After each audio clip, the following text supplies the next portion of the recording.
I love you.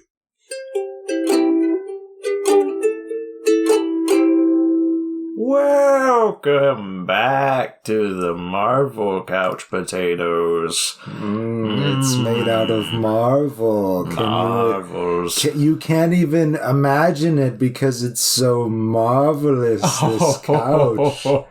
Ooh, it's going to blow your mind. Shimmer, shimmer, sheen. Oh, God. I am the Green Traveler from Gorsh. And I am the Faceless Leon. Safe travels and good night. This is Green and Faceless on the Couch, a podcast about movies and TV. Indeed. Welcome back to the Marvel playlist. Yes, number 4. Wait. Yeah. Yeah, number 4. Yeah.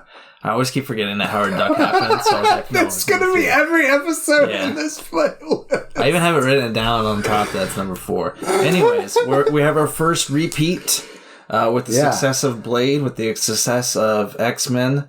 Marvel, who don't really, have much control over their properties at this point in time. No. They still were pushing for a sequel. And the Steve Norrington of the last Blade, the director of the last movie, he wasn't coming back.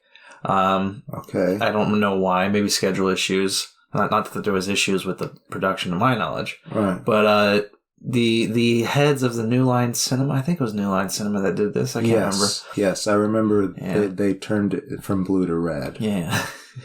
And they saw something beautiful. They saw a movie that I can't remember the title for. It was like it's Guillermo del Toro. Yeah. They saw a Guillermo del Toro film.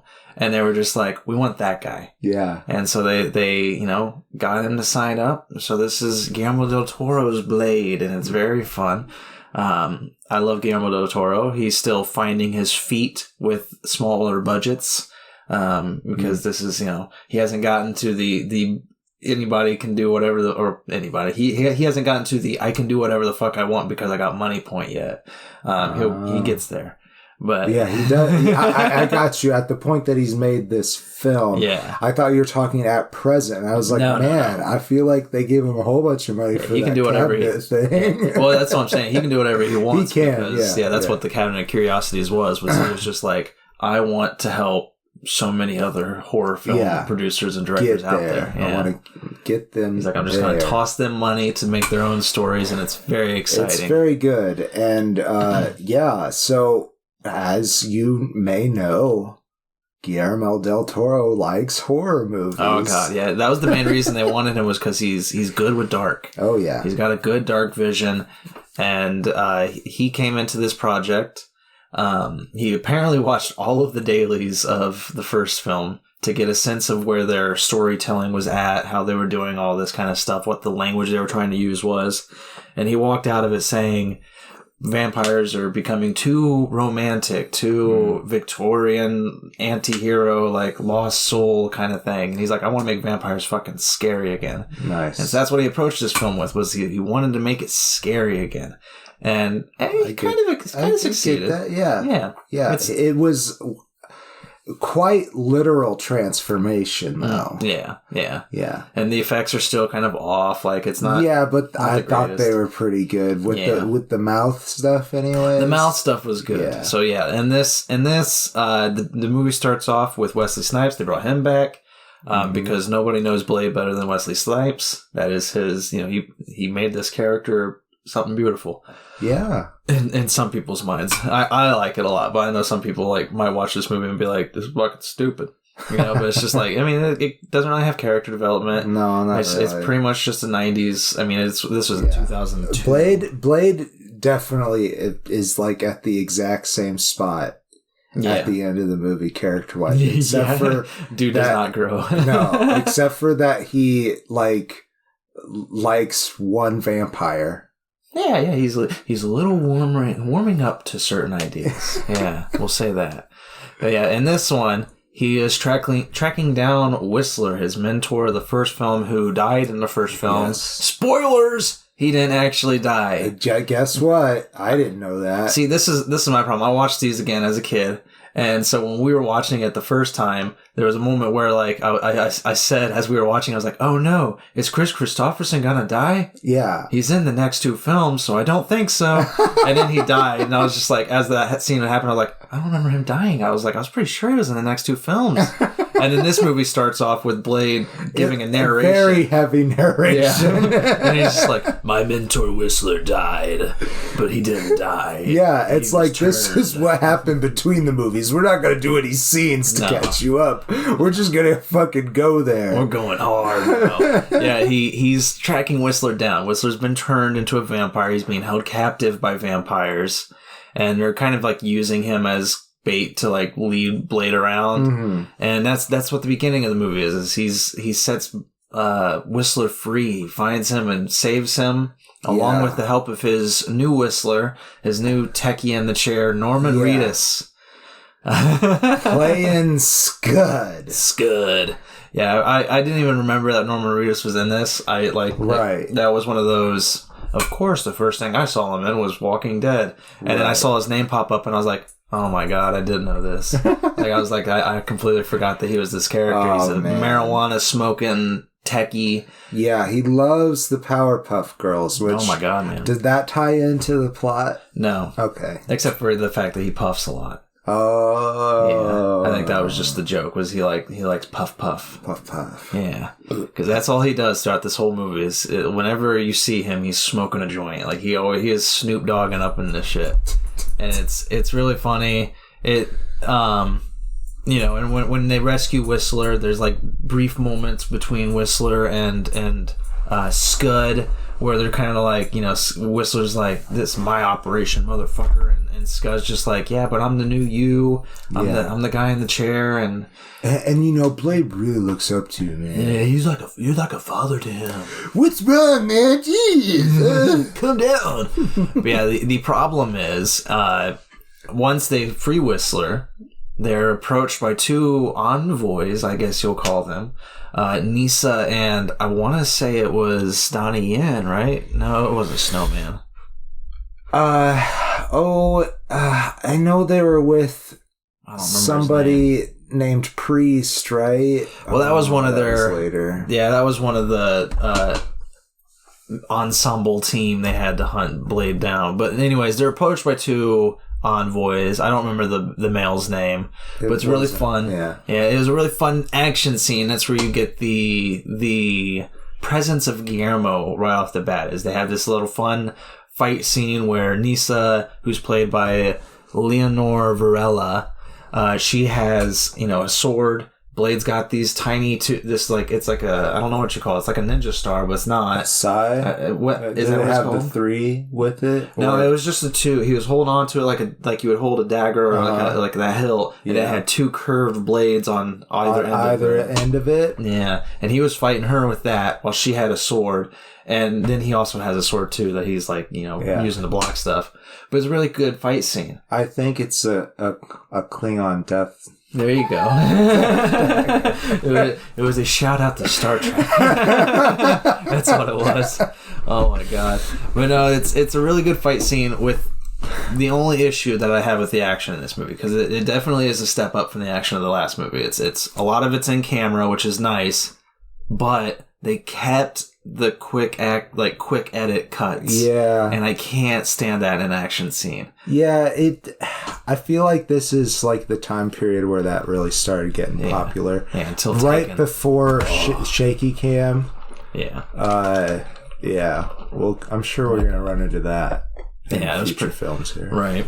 No, yeah. That's the only problem I really have with the action of this movie is they opted for mini edits, and there were so many shots that were so fucking good that I was just like, why didn't you just hold on this shot? Like, I mean, maybe they didn't get a good angle on the certain scenes or whatever, but like, I think this movie would be so much more improved if they had just done long action takes, because Guillermo can fucking do that.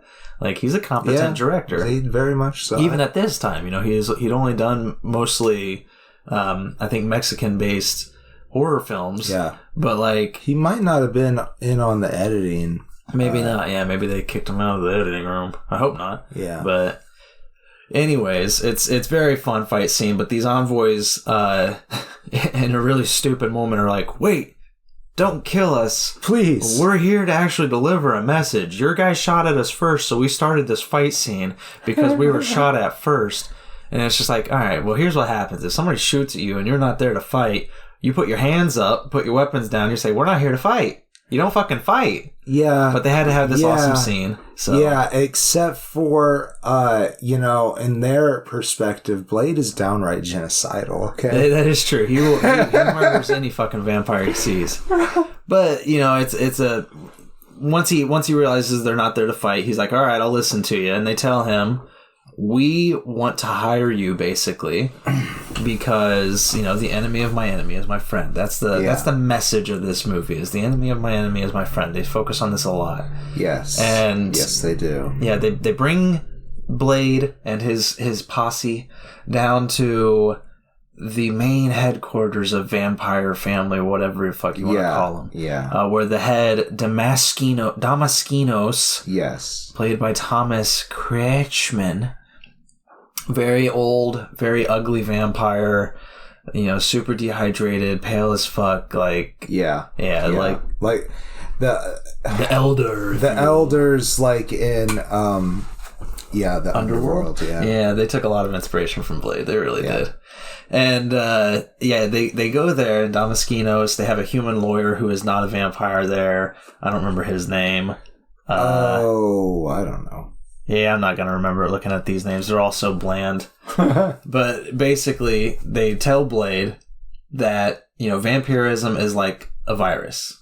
It's passed along through the saliva of the vampire. And he's like, I knew this. Yeah. Well, and they're just like, and like a virus, it can mutate. Mm-hmm. And there's been a mutation in the name of... Nomak. Nomak, yeah. Played by Luke Goss. Luke Goss. And, we don't know who this person is. No, sorry, Luke. We looked him up. We could do a super strange side character. I think what is super strange about Luke Goss is that he's worked very consistently, and I've never heard of any of his projects. Well, to be fair, we only looked at the last 6 years. That's true. So, actually 7 years. God damn, it's 2023 now. Are we doing this? No, we don't need to. We don't need to. This was just a brief one. Nomak is the new villain. He's the next guy. Yeah. Guillermo and David S. Goyer wanted to do Morbius, but Marvel and people who had the rights of Morbius were like, no, we want to do our own movie series with Morbius. They never did. They never did until a couple years ago when they did, and it was awful. But I haven't watched it yet, so I can't say. It's awful. Are you sure? It's pretty fucking awful. We'll definitely watch it sometime in this Marvel playlist. My God, it's so bad. But yeah, they didn't want to do Morbius, so then instead they did this story, which is fine. But Nomak, he's got this gross, like, Predator style, like his chin opens up and like it reveals the mouth and a prehensile tongue. It's not really prehensile. Yeah, well, it's very much like Alien. Yeah. It's a mix of Alien. Xenomorphs, right? It's a mix of the Xenomorph and Predator, basically. Yeah, because it's got the tongue, but then it's got the jaw thing of Predator. You're right. Which is gross as shit. But it looked good. The effects on that were good. I think so. The effects on things getting killed were just like the exact same. I feel like they played back the skeleton pop thing. Yeah, they did. Yeah, and it was more just like ashes, which I appreciate because the skeletons got kind of phony, a little goofy. Yeah, except in the slow motion scenes. There's certain moments where there's slow motion where there's like a skull that'll fly past the camera, and it's like, okay. Yeah. It's like, look what we could do, guys. It's like, but didn't age that well. But yeah, they hire Blade to track down Nomak and kill him because the problem with this virus, what Nomak is he's like Blade. He was born a vampire but he has he's immune to silver, he's immune to garlic, but what he's not immune to is sunlight. Yeah. And those he changes are the exact same. They also seem to regenerate a lot faster. Yeah, they do, than the regular vampire. And they call them Reapers. I don't think we said that yet. Yeah, I can't remember what the fuck they call it. But yeah, that's the other big problem with the vampires, and the reason they want Blade to help them is because Nomak, unlike vampires who only attack humans, Nomak attacks vampires. Yeah. And he's churning vampires into his at type a very of vampire. fast rate. Yeah. Yeah. Like 20 minutes, and then they're just like, Rah! Yeah. And it's also like just the quantity that he's changing them too. And then, it's an exponential growth because they're changing other vampires. Right. Yeah, it's worrisome for the vampires, and they want the best vampire hunter to help them out. Yeah. And the Blade's thought process on it, because Whistler, of course, is like, no, let them fucking kill each other, and we could just take care of this one. He's just like, what the hell? But Blade's like, no, keep your friends close, but your enemies closer. Yeah. It goes back to that enemy of my enemy is my friend thing. Over and over again. Yeah, because that's what Blade's doing. Blade is like, no, we can use this to help us take down the vampires, because I'll be able to see how the family operates. Right. I'll be able to see where their favorite feeding grounds are. We'll have an inn. Let's do it. And the vampires are like, well, of course, we're not going to let you just go alone. We're going to give you an A-list team here. Right. Yeah. So basically a squad that they designed to hunt down Blade. Yeah, for 2 years they've been training them. And Nyssa is a part of it. Right. And she's the daughter of Damaskinos, so I don't think that's really a spoiler. No. They tell you within 30 to 40 minutes, but they keep it under their vest, even though it's kind of silly. Yeah. And then Reinhardt. Oh, yeah. Yeah, is another mainstay in the movie, played by Ron Perlman. And man, it's just the strangest to me. So, it's so, right turn of the millennia, man. Yeah. Like Leather Daddy with this strange chin strap that goes all the way around his head. He has no hair otherwise. Yep. It's good stuff. And he hasn't quite beefed out to like Hellboy length yet. Yeah, no. He's still like mildly skinny, especially in the face. Yeah. And it's, he immediately challenges Blade when they see each other. He comes up to him and he's just like, motherfucker, I'm bigger than you. And we've been training to kill him. I want to kill him. And then Blade whoops his ass real quick and sticks a bomb into his head. And they're constantly throwing German jokes at him. Oh, yeah. It's ridiculous. Yeah. It's not like he was like super German or anything. His name's just Reinhardt. Oh, man. But yeah, Blade sticks an explosive on the back of Reinhardt's head so he can control him. Yeah. And he always tells him, he's just like, mess around, fuck around, find out. I'll blow you up. I'll blow you up. I got nitrous silver in that shit. And so he leads this team. There's a bunch of them. There's like, maybe 10, I don't know. But he leads them around to the feeding grounds to find these converted vampires, the Reapers, and to try to stop them. Yeah. And the problem is when he comes up against Nomak for the first time, Nomak's like, hey, man, I thought you'd be on my side because enemy of my enemy is my friend. And Blade's like, well, I don't fucking know now. And so they have a fun fight. But that's pretty much the story. It boils down to them tracking Nomak around. Not much happens other than that. Not really. Confront. Yeah, there's a lot of duplicity going on, and that's what happens with the enemy of my enemy is my friend's story. Yeah. And anyhow, the creatures like Nomak though, they have no idea how to kill them for the longest time. Yeah. And I mean, the vampires also, because it's like they find out early that sunlight is like the only good way to kill them. And since Blade is teamed up with vampires, the vampires are like, well, we don't want to use sunlight to kill them. Yeah, that's very dangerous for us. Yes. And also like they can't fight during the day. Yeah, exactly. So yeah, that really kind of limits them on what they're able to do about the situation. But Blade obviously can do. Blade's like, I invented the day shift. Yeah. And he calls up his friend Bud Lebowski or whatever. It's not Lebowski, but I don't remember what it is. Yeah, from Day Shift. Oh my god, dude, that'd be great if they did get like Wesley Snipes and Jamie Foxx to just like fight vampires together. That'd be so funny. Yeah, I would love it. Oh, okay. Well, I don't know what else to say about this movie besides going into closing statements. Yeah, it didn't really expand on like the story at all, really. But I do think it had really interesting monsters. I liked it better than the last one, but I also did have kind of a hard time paying attention to it. So a lot of the details are just gone for me. Yeah. For this story. I give it a face because I think it was a better movie than the last one. I think I gave that one a face. So. Right, yeah. Yeah. Yeah, I'm giving it the same score as I gave the last one, which is a 3. They're pretty much on par for each other. There's not much, again, as you said, there's no character development, no story improvement. It's pretty much just its own thing. Which that's fine. It is fine, yeah. But at the same time, like, if you're gonna do a franchise, I want it to build. I don't want it to just be like standalone stories. If you're gonna do that, just make a fucking TV show that's episodic. Sure. But like, for things like the Star Trek films, they do a bit of both. Right. Like the first two obviously have absolutely nothing to do with each other. but they built off of a show. Off of a show. Yeah. Yes. So it's like they already had that foundation in place where it's like we can just make a long episodic. It's like this is technically a movie. Yeah. But in reality, it's just a 2-hour long episode of the show. Right. With a better budget. And like that's fine to do that. But like if you're gonna do like, I don't know, even Fast and the Furious builds off of itself. The family's always growing. It's always about family.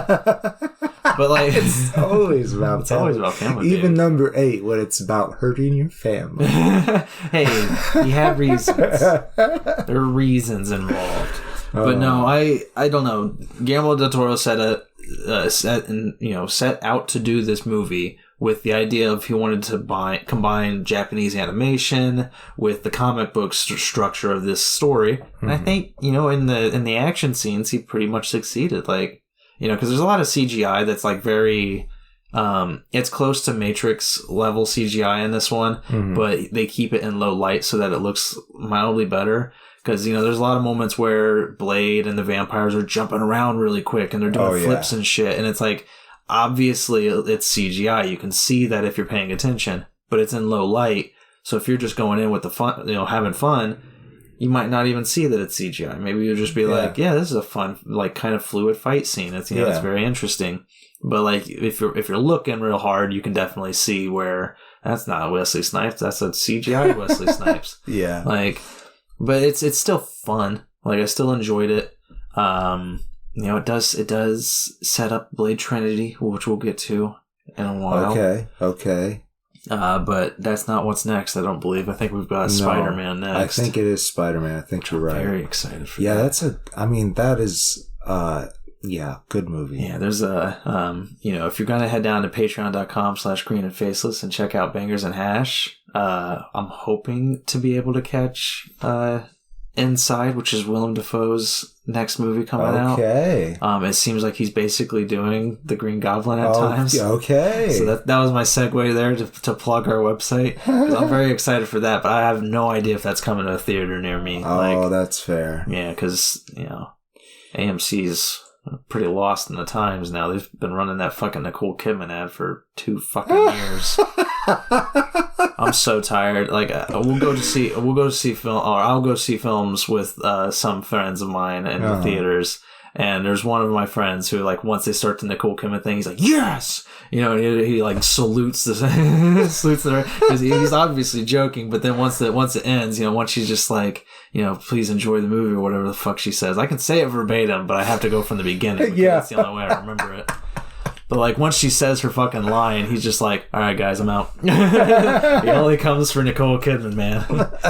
No, but hopefully that does come to the theaters and I can talk that at the next Bangers and Hash. That would be fun. That would be fun. Just because we mentioned it, if this very small episode wasn't enough for you, you could go check out the Fast and the Furious. Oh, God. yeah. You can check out that. We've talked about it. It's coming out soon. Fast 10. Oh, man. We'll tag that on the end, right? Fast X. Fast X. Yeah. They should have done it just FX. I know. Come on. We told them. They did F9, and then they had FX just waiting for them. Just right there. And then we could have gone CGI galore. Yeah, they could have gone to craziness. space. They already kind of did that. They already did, yeah. But they could have done more. In the trailer, the next one, Dom pulls down 2 helicopters with his car. Oh my god. It's fucking crazy, man. I mean, the car is heavy enough, but yeah. No. It is. Helicopters can transport cars. Yeah, they can.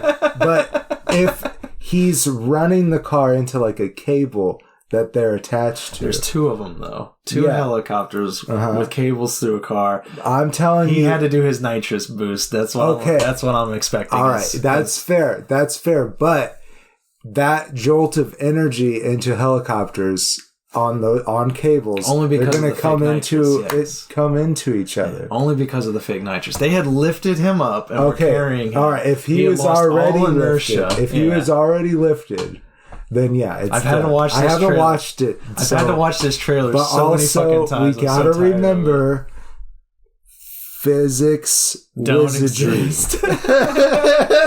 Physics don't exist in the Fast and Furious franchise. Dom can jump across 100 feet and catch somebody and fall into a car and be fine. Just fine. Oh my god. Okay. Well, rant aside, this was fun. We'll come back with Spider-Man for this playlist. Indeed, I'm looking forward to it because I love Sam Raimi. Yeah, it's a good movie too. All right. I'm the Green Traveler. Yeah, I'm the Green Traveler from Gorsh. And I am the Faceless Leon. Safe travels and good night.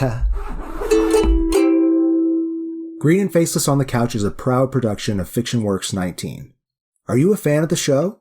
Feel free to contact us at greenandfacelessfans@gmail.com or visit our Patreon page at patreon.com/greenandfaceless. Don't forget to comment, like, and subscribe. Or rate us on Apple Podcasts. Thank you so much for listening.